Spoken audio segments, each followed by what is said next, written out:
Good afternoon or good day. Could be the morning where you are, I guess. This is the Alfology2 podcast. How's it going? I hope you're doing well.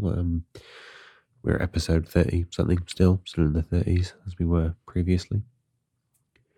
Hope you enjoyed last week, which was very different to the usual.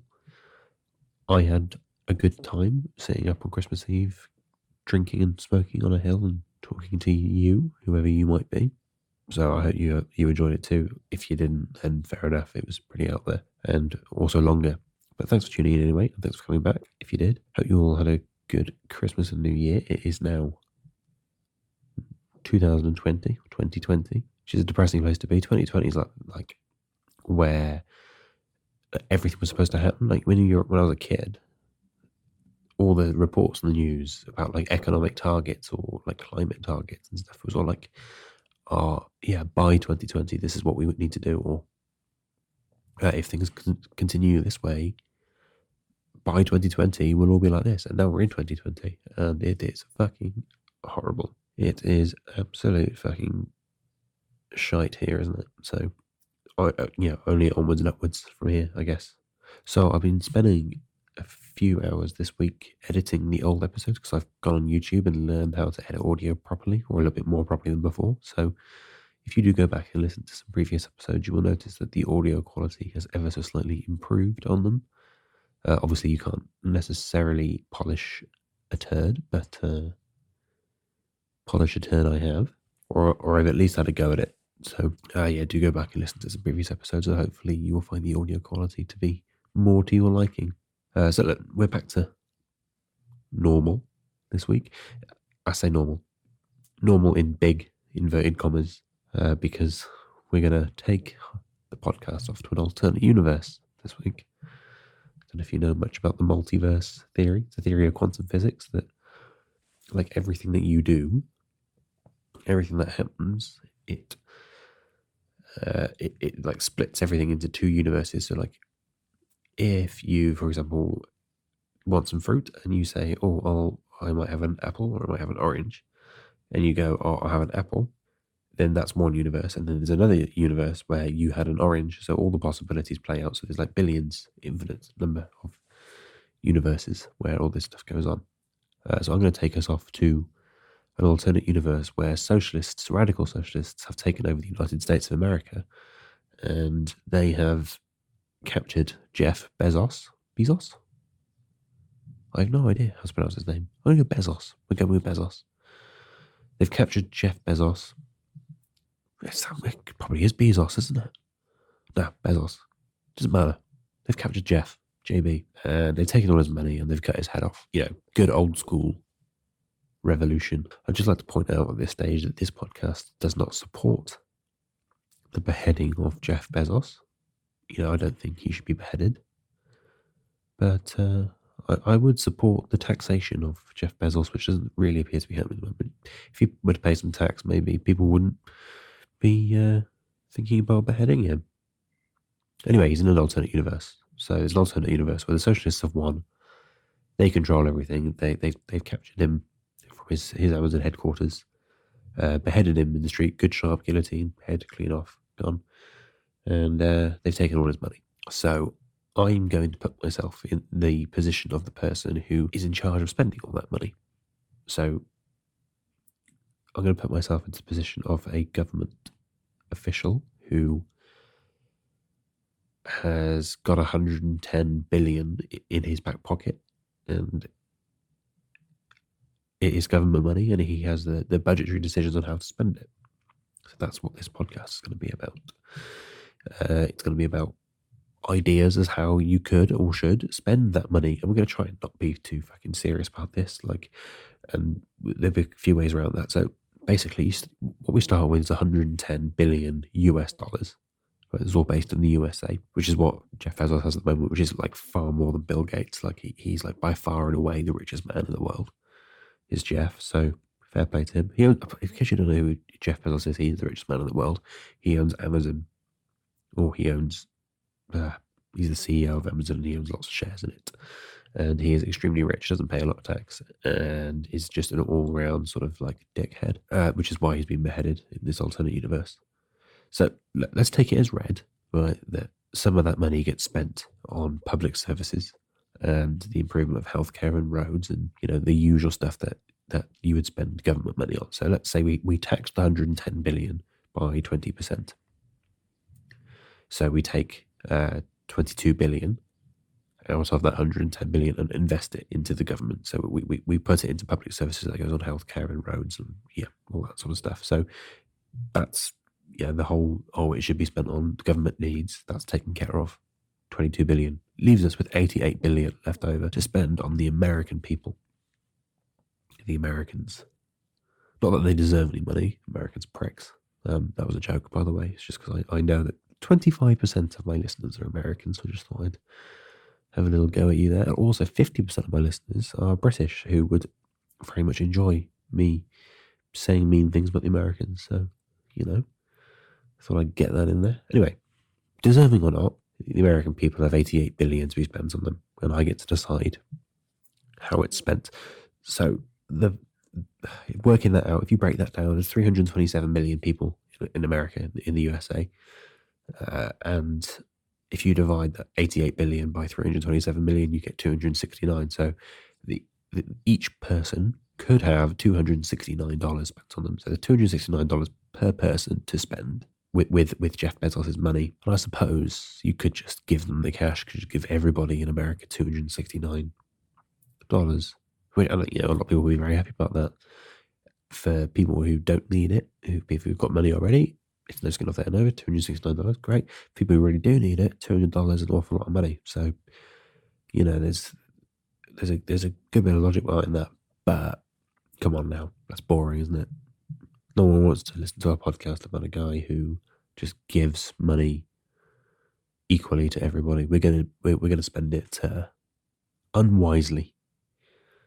In fact, I had a friend who his granddad died and left him like a reasonable sum of money. I don't think it was huge money. I don't know how much it was. It was a few thousand. It wasn't like mega bucks, but it was certainly enough to be pretty nice to land in your bank account.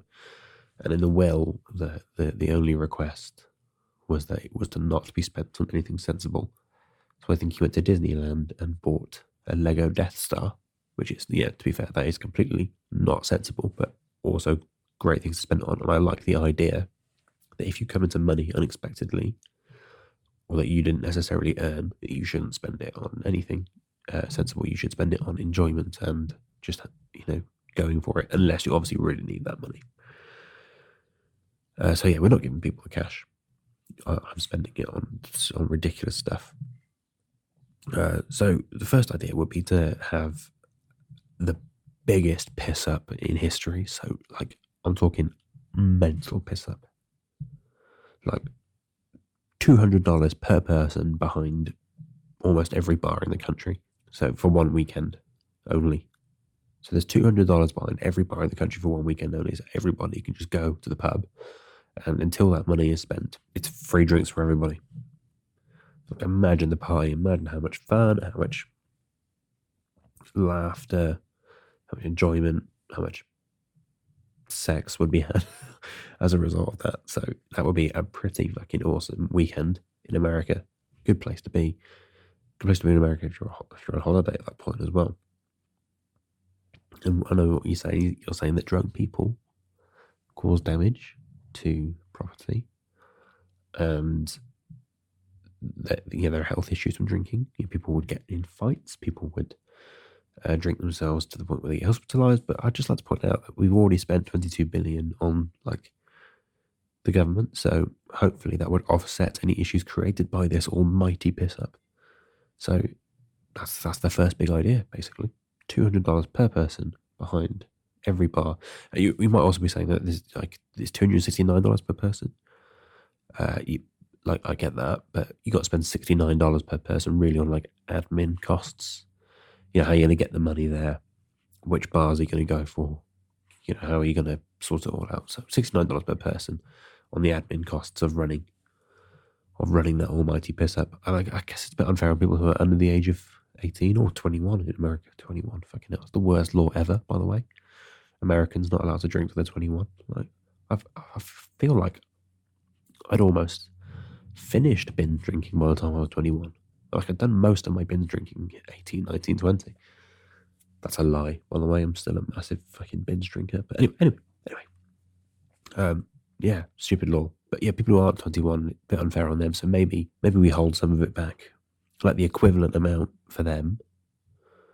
So we work out how many under 21-year-olds there are, and we times that by 200, and then sometime in 21 years' time, we have another big piss up, and only they're invited.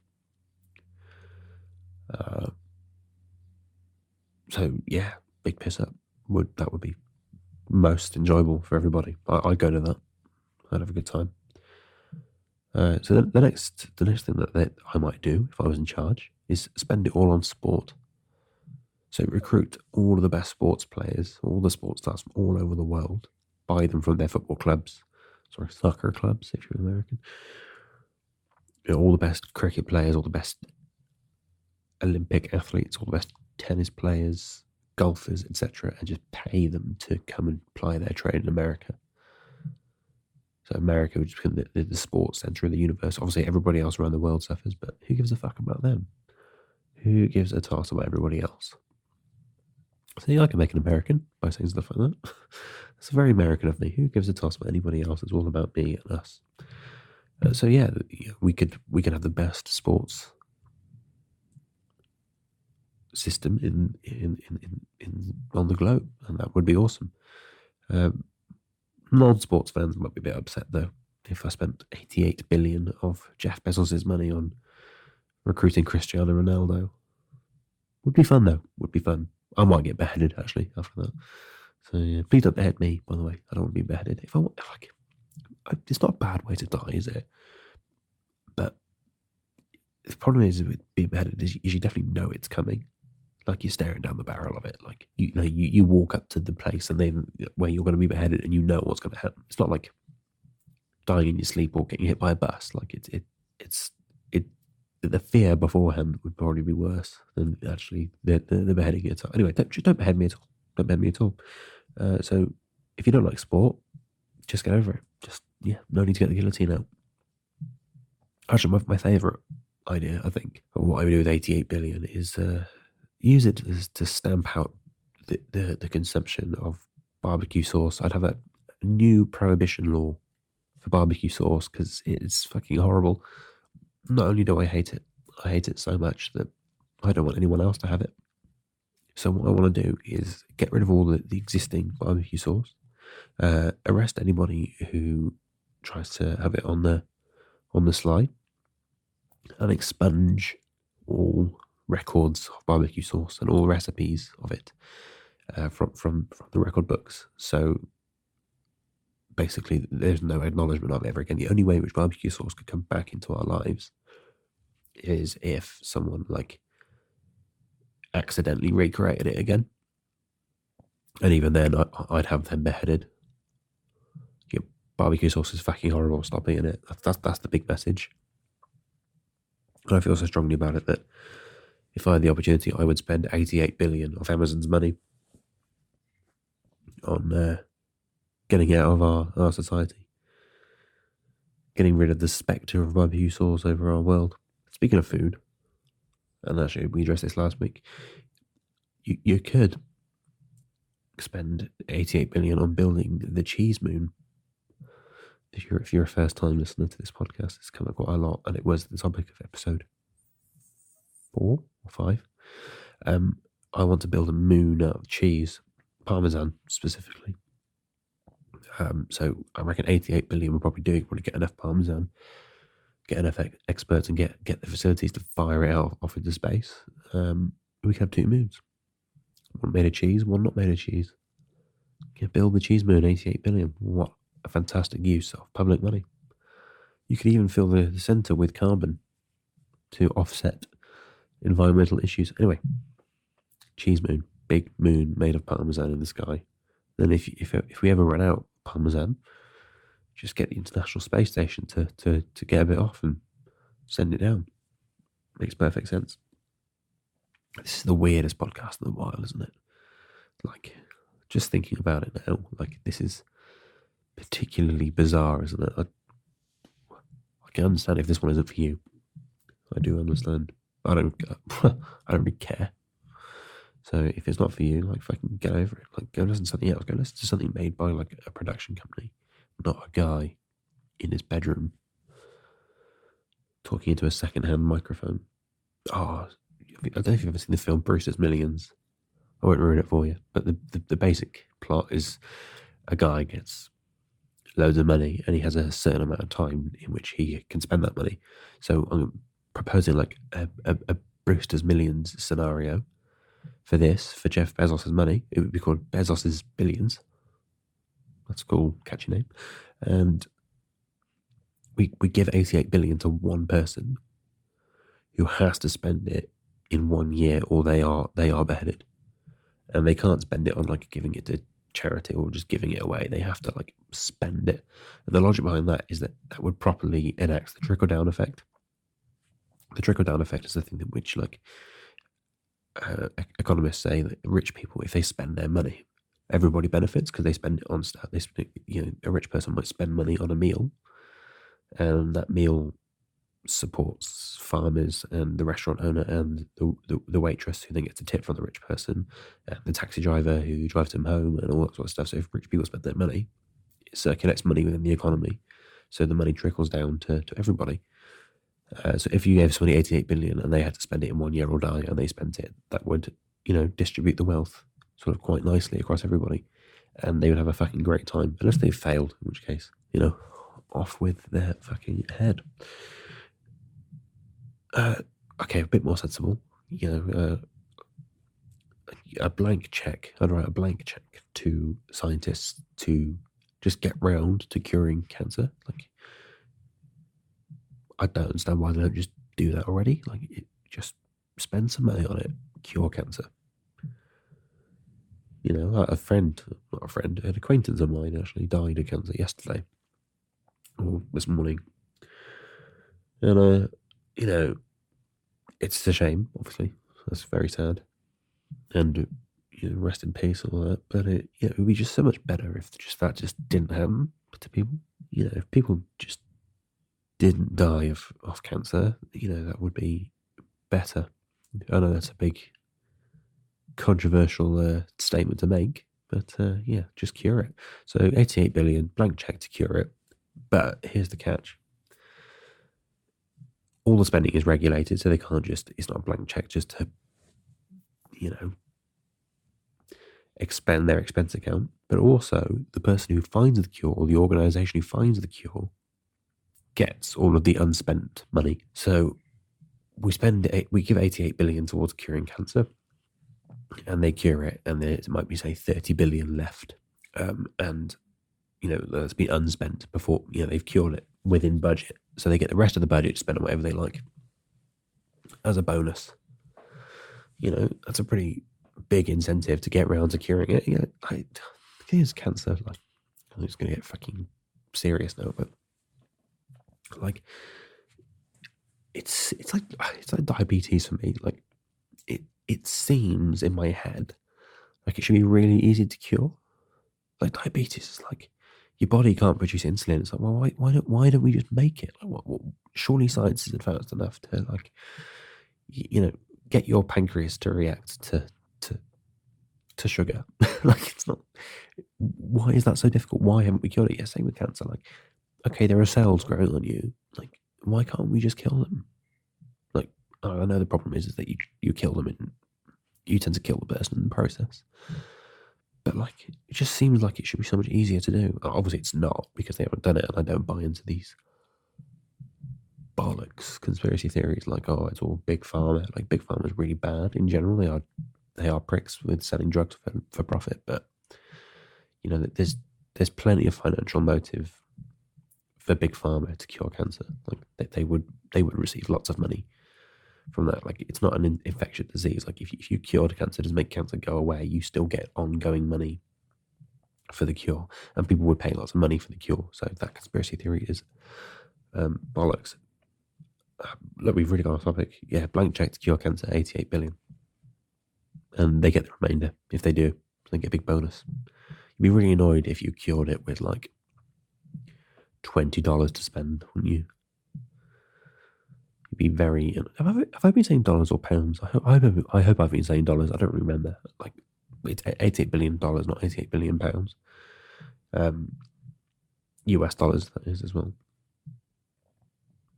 But yeah, you'd be really annoyed. That's what I was getting at. You'd be really annoyed if you cured cancer for a big bonus, and the bonus was only $5 because you'd spent 87 plus billion on it, and you didn't get your big bonus in the end. You'd be very annoyed, but as a risk you'd be willing to take, you'd still feel pretty good about that day, wouldn't you? If you were the guy to cure it. Speaking about cheese earlier, we're going to take a different definition of cheese. That I would like to spend that money on installing a cheese room in every nightclub in the country. So in case you don't know what a cheese room is, it's like a room in a nightclub where they only play like old classics, so like ABBA, the Cha-Cha Slide, Mysterious Girl by Peter Andre, Meatloaf, Queen, Elton John, all that sort of stuff plays, rather than like modern club music, electric dance music, which, while it's fine, it just isn't for everybody, is it? And you can always have a good time in a cheese room because you know all the words, there's no pressure, the sort of people that go there are a bit more relaxed. So I think every nightclub should have a cheese room, and I'd be willing to use government money to pay for it. In addition, you could have an actual cheese room where you party in a way, but you go off and you have a nice slice of blue Stilton just to keep you going. That could happen also. Big budget, I can do what I want.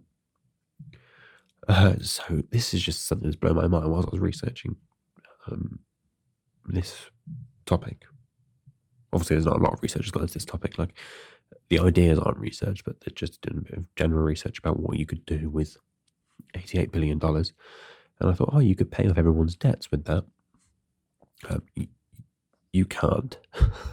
So you could pay off about just under 1%, a long way under 1% of everyone's debts in the USA.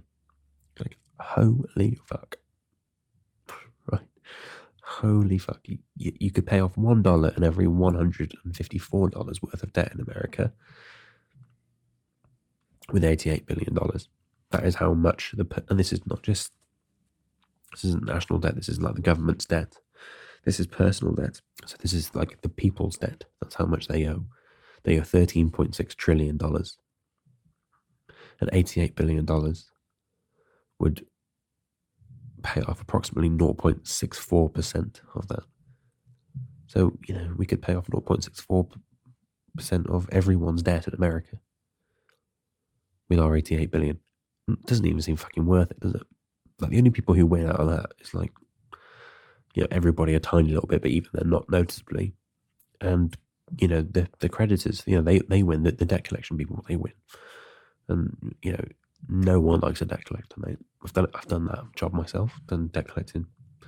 And honestly, doesn't make you feel good as a person. Like, I didn't enjoy it at all. And, the people I was collecting debt off, like it was all their own fault as well. Like, it wasn't people who got themselves into trouble. It was uninsured car drivers.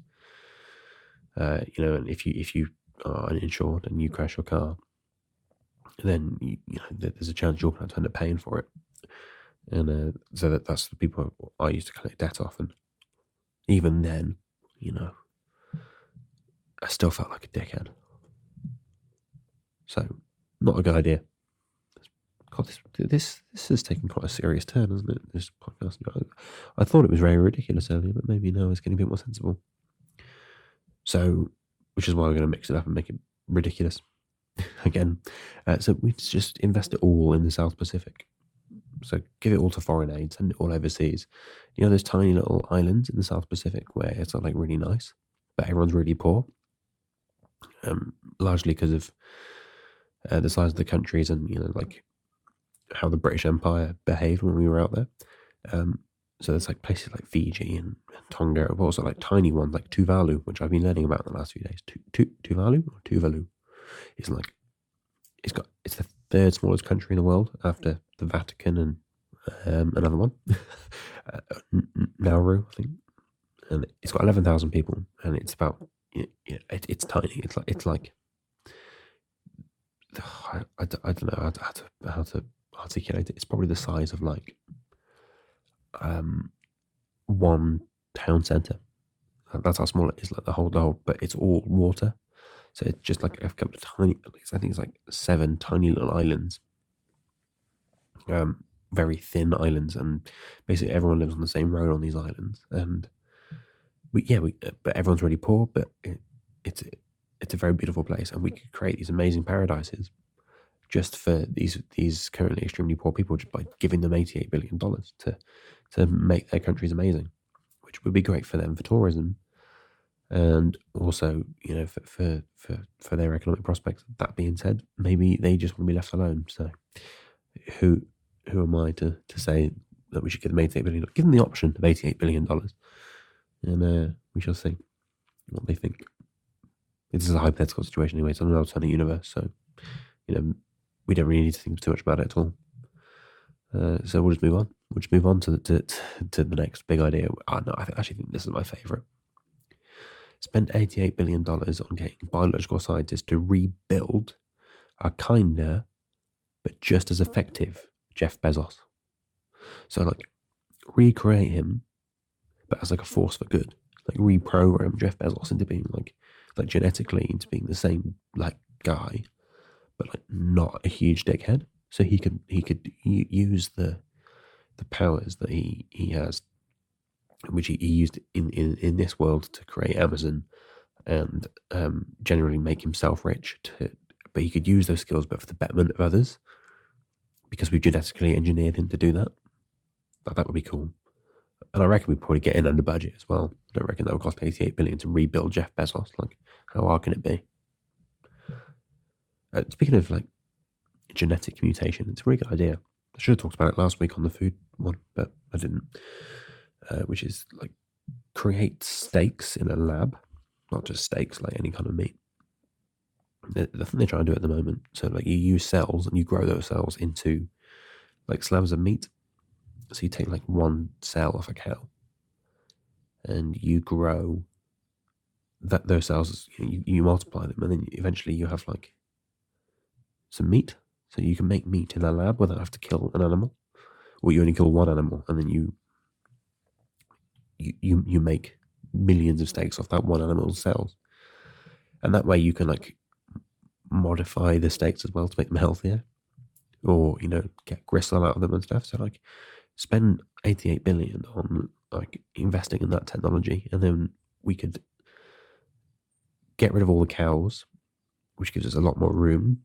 All the current grazing land would be free for us to use, because we could just create these steaks in the lab, and it'd be a lot more ethical and probably cheaper in the long run. So that's a good spend. 88 billion in investing in that technology. That's actually a very sensible idea, wasn't it? Very sensible for the big spend. Or we could just give it all to Amazon's competitors, just as like a final insult to Jeff. Maybe do it before we behead him.